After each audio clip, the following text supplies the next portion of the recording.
Welcome back to the Root Beer Cinema Podcast. Okay. Hey guys, we got a good one for you today on the Root Beer Cinema Podcast. We have our host, Carter Haskins, myself, Max Vanderwerf, and from the Chicago suburbs, a repeat guest. Oh my God, welcome to the stage, Mia!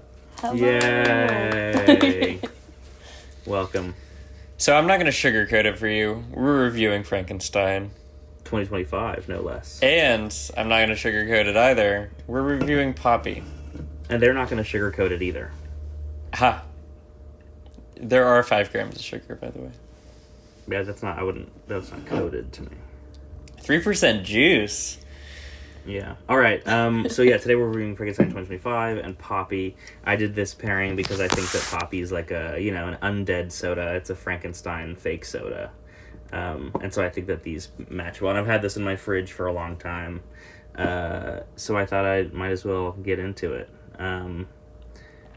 Let's get into it. You guys want to crack into this? Yeah. Here we go. Heck yeah.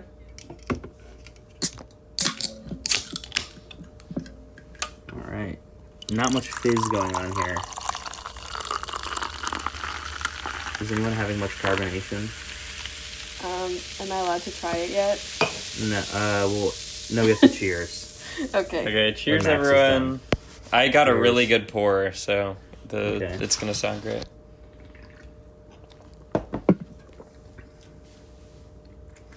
Okay. Yeah, we'll get to it. Okay, Frankenstein. Alright. Frankenstein 2025, Guillermo del Toro, passion project. Okay. Yeah, when did you Allegedly. see it? So this is interesting because we were talking about what to watch, and he said that Max suggested Frankenstein, and I was like, oh, okay, well, it's been a bit. I saw this on October 21st, 2025, so almost a month ago. But when you're listening to this, that'll be like 4 months ago or something. So I saw it in 35mm at the Paris Theater. And man, this shit sucks, huh? And I'm shocked by everyone I know loves this. It has an extremely high rating on Letterboxd, and I'm just curious Really? what everyone is smoking. I know that people love GDT for some reason. They do. You do or they do? No, they do.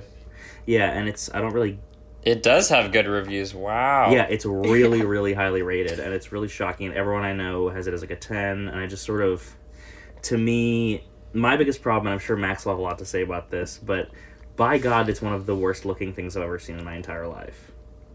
Just I agree. nasty, like, give me one shot without that lens. One shot that's not in this disgusting, like 270-degree fisheye lens. And I'll be fine. Like, give me one close-up that's not using that lens, and I'll be happy. But no, it's every single one. So, and every time you have these, like, sweeping exteriors, it's like, okay, what if there was 95% CGI? It literally looked like it was shot, I thought most of it was shot in the volume, which is the thing that they use for, like, the Star Wars shows. Like, the LED screen that just goes around the actors that they act in front of, and they just, like, play videos of a background on it. I thought it was shot on that because of how fucking horrible every single shot looked that wasn't in, like, a real room. And even the ones that were in a real room looked like they were in a fake room because it just looks so bad.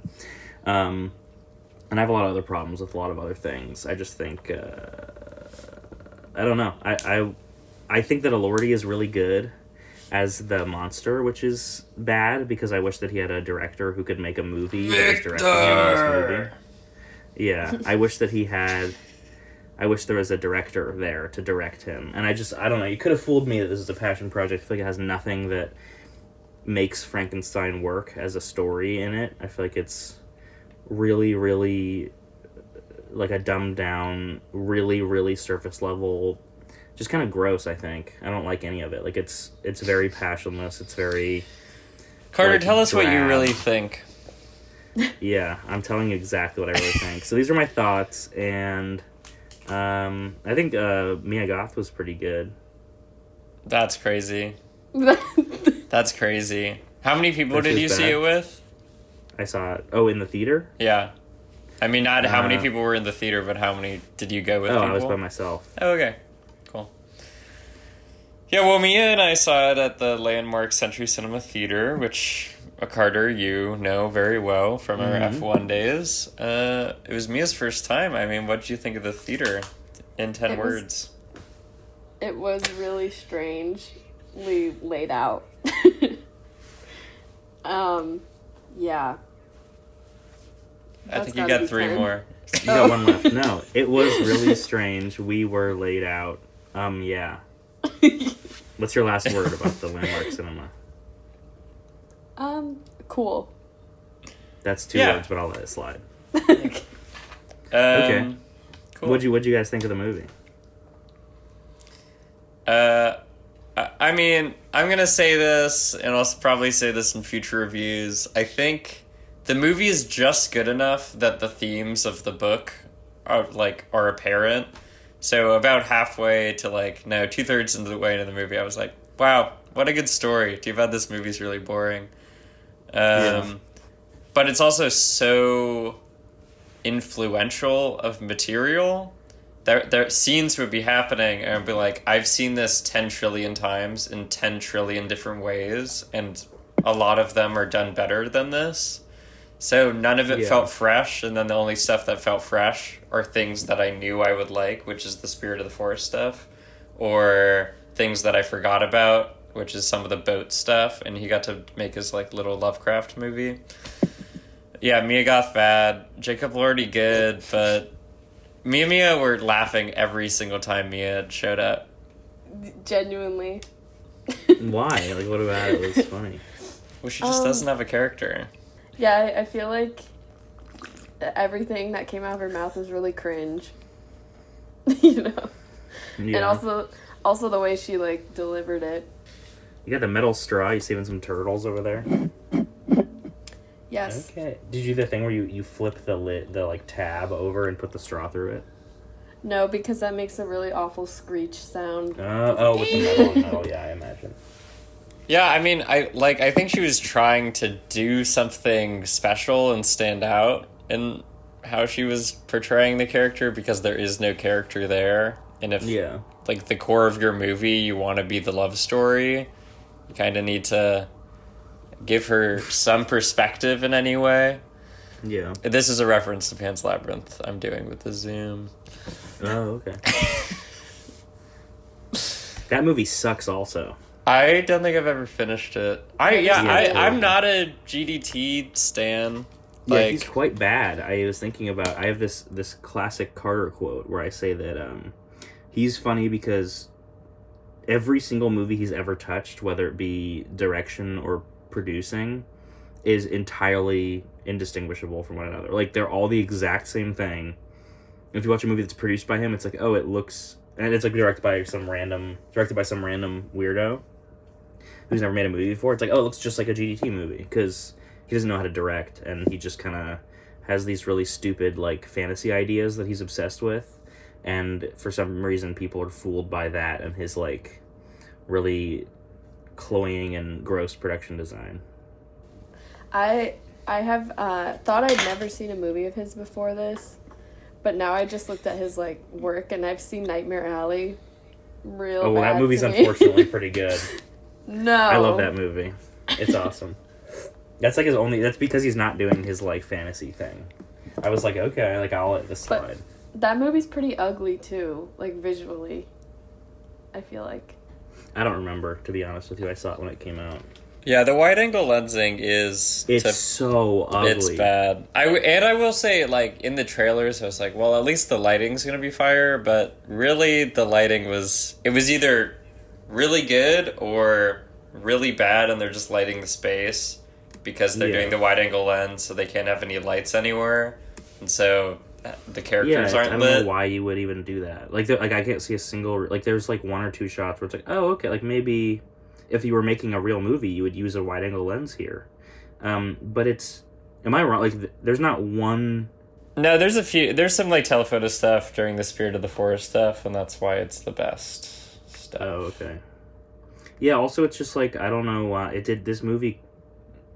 Not to be one of these guys, but it's just the first hour and a half is so boring. This could have been, a 90-minute movie, I think. Yeah, well, it was in the 1930s and 40s when they made it. Yeah, it was like 70 minutes probably. Yeah. Yeah, also, yeah, I just don't know, like, I don't see the appeal, I don't get... People are just, like, obsessed with... He's been... Have you been seeing what he's been tweeting? He's been tweeting some really, suspect things. Who? Guillermo del Toro. Oh, he's tweeting? Yeah, like, he tweeted something really weird about... Someone was like, he's just a girl on the inside, and he was like, I am! And it's like, okay, dude, like... Let's get real. Mia, what do you think about the movie? Yeah, I think it relied really heavily on, like, the visuals, but the visuals were, like, not... You already went into detail how, like, it's not great. But yeah. I feel like it didn't really expand on the themes of, like, the actual book. And I don't know, I feel like Frankenstein, just in general, might be unadaptable to me. Oh yeah, like, are you a big Frankenstein head? Yes, I am. Yeah. That's why Mia's here. Yeah, I thought I was going to be disappointed going into this, and I was. So, I also thought that, like, the creature makeup was kind of chopped. Really? Yeah, like... Yeah, the face thing is kind of... I don't know, I just thought he looked... I think it was fine. I just wanted when to he see wakes Jacob up on the Elordi beach, the colors are so... That's one of the, like, great shots of the movie, but it's the first time you see the makeup really lit, and it's like, ugh. Oh, I had a really big issue with, like, Frankenstein's lab.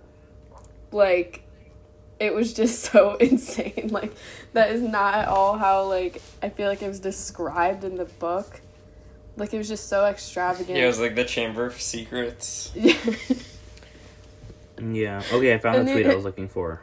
The explosion was crazy. Yeah. Oh, the explosion. And the, like, the gore is fun to watch, but I'm just, like, at a point I was just like, there's just gore for gore. Like, the stuff yeah, like, if there's a good movie I like watching and there's gore in it, it's like, oh, that's cool. But if it sucks and I hate it... Well, I liked kind of when he, like, ripped the wolf's, like, back out, but then when he rips the guy's jaw off, I'm just like, I don't know if I need... And also, like, going back to the visuals, it's, like, so intentional with the production design, if we like it or not, like, that is some of the better stuff in the movie. Might be a different movie than what we want, but it is of this movie. But to be so intentional with that, and so, like, unintentional with the blocking and the camera work... Yeah, the blocking is so... It's so bad. Every scene is like there are two characters standing there, and then they kind of, like, might walk around each other, or they might not. And it's just... He stifles himself, like... As you were saying about the lighting, like, everything that's... Not everything, but a lot of what's wrong about this movie is purely the wide-angle lens. Like, affecting... Like, you can't block well, you can't light well, you can't do anything, and it just all looks like ass. I don't know, I think Max finished his root beer, which is crazy. I have one more sip. Okay, I'm gonna do talking, so just drink more while I talk. Wait, can I read this tweet really fast? Okay, fine. Also, Mia, how far are you in your root beer? Like, halfway. Okay, me too. This tweet went really viral, and I don't like it. Someone tweeted, Guillermo del Toro has the imagination and creativity of a woman who spends her time maladaptive daydreaming in her bedroom about meeting her soulmate in the most gothic situation imaginable, and that's why I love him so. And Guillermo del Toro quote tweeted that and said, I believe I do, ... And that has 300,000 likes on Twitter. Okay. Is that not really weird? That the original tweet's weird as well. The original tweet's really bad, but to, like, co-opt that and be like, yeah, I literally do have the imagination and creativity of a woman who wants daydreaming about her meeting her gothic boyfriend. But, like, with the movie, I feel like the female character was, like, so underdeveloped. Yeah, it's just so... Yeah, I feel like he doesn't really care about...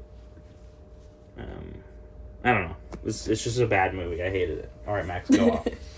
Okay, drink your root beer. I want to get to it. I forgot what I was going to say now.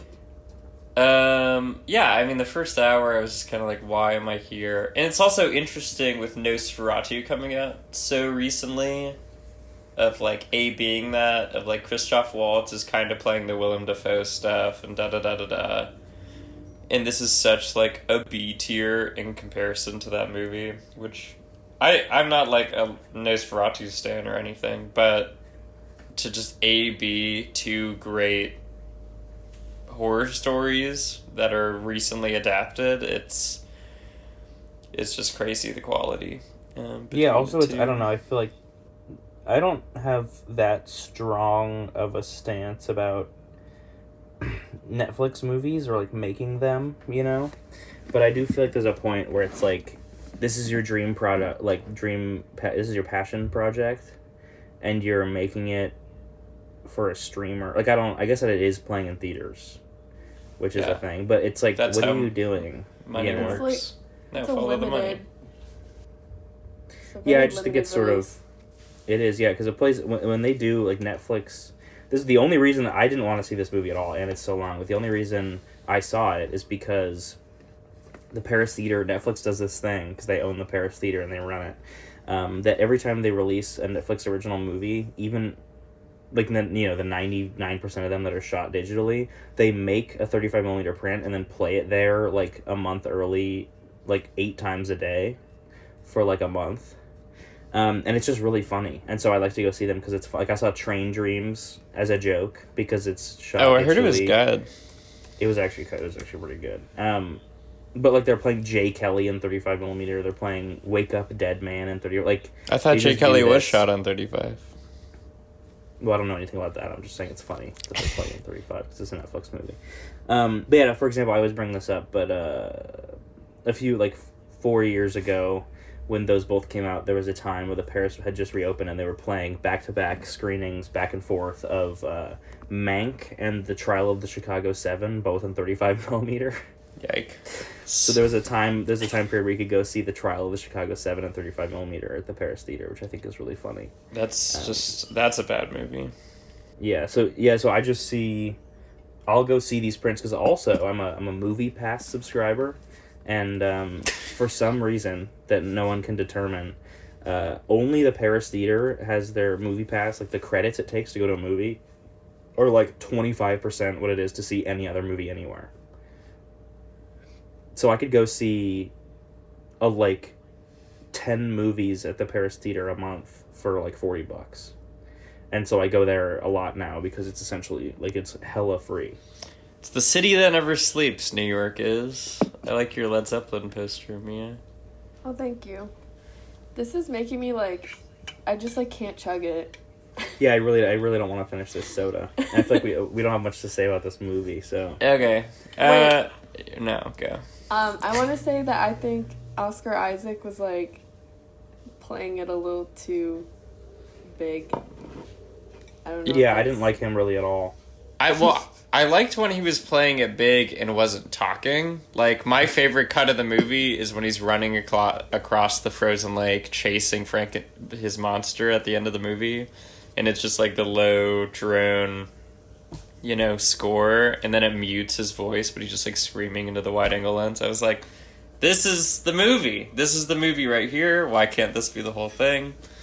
But whenever he had to talk, it was just like, the dialogue was so bad. I think that lens worked for, like, the outside scenes. I don't know. That's not really, like, I don't know that much about it, but. Yeah. Yeah, I kind of liked the scene with him and Mia Goth in the confessional. Oh, yeah. I thought that was, like, fun. But it only kind of goes in that tonal zone, like, 2 more times in the movie, but it can do it then because it's light and there's love and whatever, there's brightness. But when it does it at the end and he's just like, I'm big game hunting, and then everyone in the theater was laughing, I was just like, this isn't the place to make the joke right now, because 3 minutes from now, you're going to have to forgive making your monster, and it's going to fall flat, because a second ago you're just making jokes. What do you guys think about the part where he says, you're the real monster, to his face? You're the real monster. Like, that's really funny, I think. How about you try making a movie? As if we didn't know that.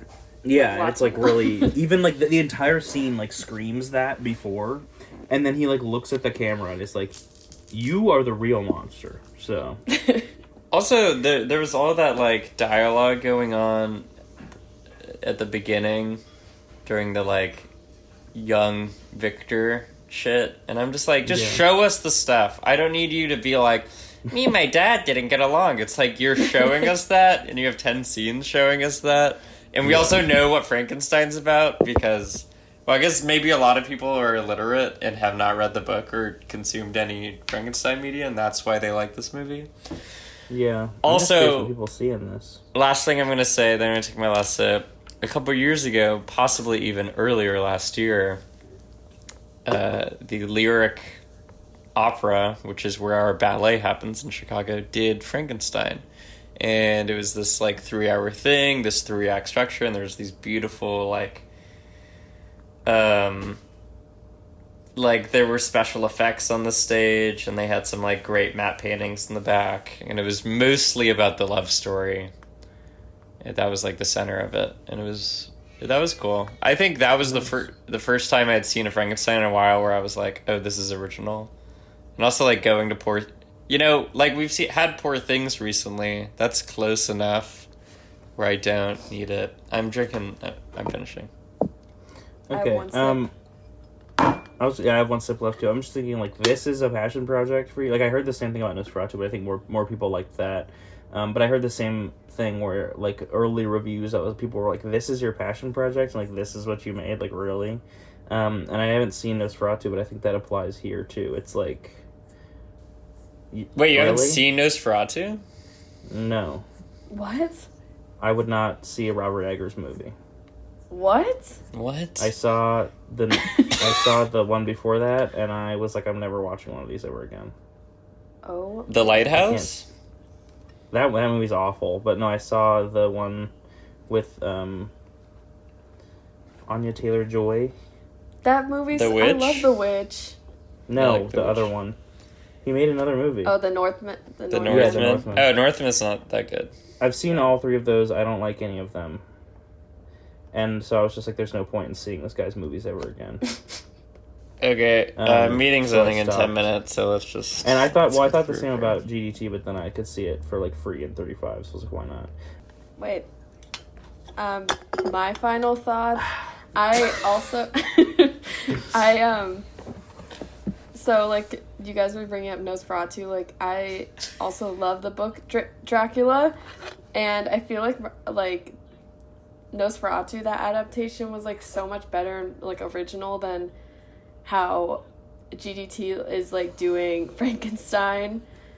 And I just overall, I wouldn't recommend this movie. I feel like. I'm done. Great. All right, me neither. I wouldn't recommend it either. Poppy, All right, Poppy. I'm going to read the thing on the side. Soda's back. Here's the scoop, kids. You're deaf. Gonna want to pick up some vanilla ice cream to go with this iconic flavor. Float, anyone? Get that classic soda shop taste with all the modern vibes. Like 5 grams of sugar, ingredients you can love, and probiotics. Because the future's now, bestie. So PepsiCo does this. I mean, I'm a big PepsiCo. Shout out Chicago. Introduced 2018. Cassava. Sparkling root beer, sparkling water, cane sugar, some apple juice, some apple cider. Honestly, the apple is kind of strong in it. I don't think it's that bad. You don't think that this root beer's that bad? I mean, I think it's not good, but I don't think it's definitely the best of the healthy root beers we've had. No, Virgil's is better, but this is... Virgil's is a healthy root beer? Well, it says on the thing that it has probiotics now. Oh. Or something. This shit sucks. It's way better than It's sort of like Frankenstein. It's better than, what's the other one? She's Olipop. Lululemon or whatever. Yeah, Olipop. Have you ever had Olipop root beer, Mia? I was going to say that this is better than Olipop. Yeah, Olipop is so bad. This is better. It's closer to root beer, but my final stance, as with that one, is that this is not root beer. This is at best a root beer flavored beverage, and that's at best. It's not that. It's a collection of bullshit ingredients that they think might taste like root beer, and they're wrong. So, that's what I think. After finishing the can, I feel like the stevia is like, it's just, my mouth tastes like stevia. My head is spinning. That too. But the problem is, I don't think, this is a problem I've been having with this podcast, is I think I get things confused, because there's no stevia in here, it's cane sugar. Yeah. No, it tastes like cane sugar. Oh, there is stevia. There's stevia leaf extract, you're right. Okay, because I've been having a problem. Keep getting my wires crossed, because we keep drinking these delicious natural cane sugar sodas, and I'm so brain rotted that I'm like, the aspartame tastes like shit. But it turns out that when it's real cane sugar, I'm just so used to not cane sugar, like actual regular refined sugar, that I now equate a different sugar flavor with aspartame so much that I can't really parse the difference between that and cane sugar, which is no good. But yeah, that's why I got confused. There is stevia. Yeah, it tastes like shit. I can tell. If we go back in time, I brought up European Fanta, and and I remember you were shitting on it because you were like, "It's Europeans only use aspartame," and this explains why you would think that European Fanta is bad. Is it cane sugar? Yeah, it's definitely not aspartame. And Wait, what? I know. I'm pretty sure I know. I fucking know. We bonded about this. I know. Me and Mia, or you and No, Max? me and Max. European Fanta is like the most elite soda. Come Ever. on. Dude. I tried. Oh, It's I went to miserable. Fresh Farms the other day. Have you ever been to Fresh Farms? I think it's a Northwest Suburbs thing. Dude, they got Orangina and European Fanta out the wazoo. What? Yeah. Okay. Road trip. Yeah. Let's rate both of these things because the Zoom's about to end. Oh, how many minutes do we have? 3. That's fine. Guys, really fast. In 2024, a class action lawsuit in California was filed against Poppi, alleging that the company misled consumers with false claims about the soda's gut benefits that were not backed by scientific evidence.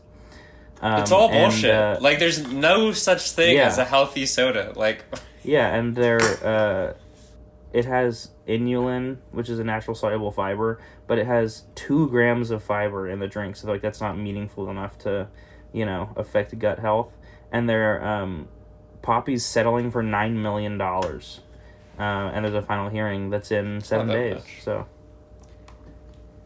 Yeah, I mean, it's like once the 70s happened and like just America moved into a sugar-based diet, I mean, it's just gone downhill from there. I wish Slice made a root beer. I think root beer would be the worst Slice flavor, which is the new healthy soda thing on the market. Because Yeah. I was watching that who's the Julia Childs? Who's the girl in 10 Things I Hate About You? I don't know, but we don't have time for this.